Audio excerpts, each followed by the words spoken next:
Butch Patrick spent his childhood growing up on set as Eddie Munster, but a place in the heartland would on occasion lure him back. Now, over the years, every time I would drive cross country or visit the area, I'd always stop by to either see some old school chums or see the house.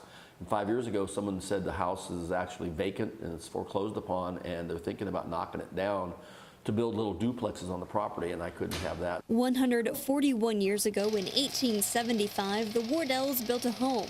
And while Butch Patrick and his wife Leila Murray have moved in, at least one family member of the Wardells never left. Right behind me on the stairway, Miss Ruby, we like to call her. Her name was Elizabeth Wardell. This is a house that was built for the Wardells. He was a coal baron back in the 1860s and 70s. This house was built in 1875, and it was the first of many houses built around the area. She had kind of a tough life. She actually took her money and went to the West Coast to produce the first Tarzan movie in the early 20s.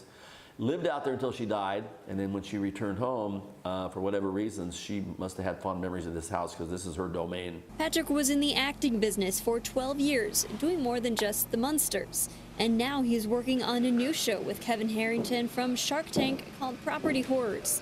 It's about what happens when homeowners also get a haunting with their new home purchase. Leila is very intuitive to it, and we've actually, when she first came, and we spent a lot of nights staying at the hotel because coming around 9 o'clock, she would say, "No, I don't think we can stay here tonight." The feeling of someone or something in the room with me, not that they're demonic or hurtful, it's just a presence. This house is apparently built on a vortex, and a vortex is where it's kind of a crossroads from the other side where people and ghosts are, kind of passing through, and occasionally they pop their head in. Patrick says he and his wife are there to stay, but if they did want to get away for a while, they could head out on the Dragula.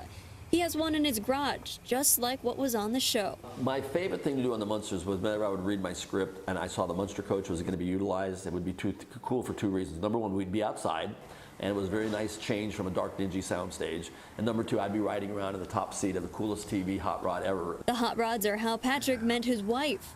They first got to know each other at a car show. I thought, maybe I'm not destined to get married, I mean, I met a lot of people and then, dated a lot of women, and my mom and dad had, multiple marriages, no big deal. They're all amicable and friendly, but I thought I was so nomadic and I travel so much. And then for a long time, I really wasn't really marrying material because I was still living in the 60s and 70s and, drinking and using and doing all kinds of bad things.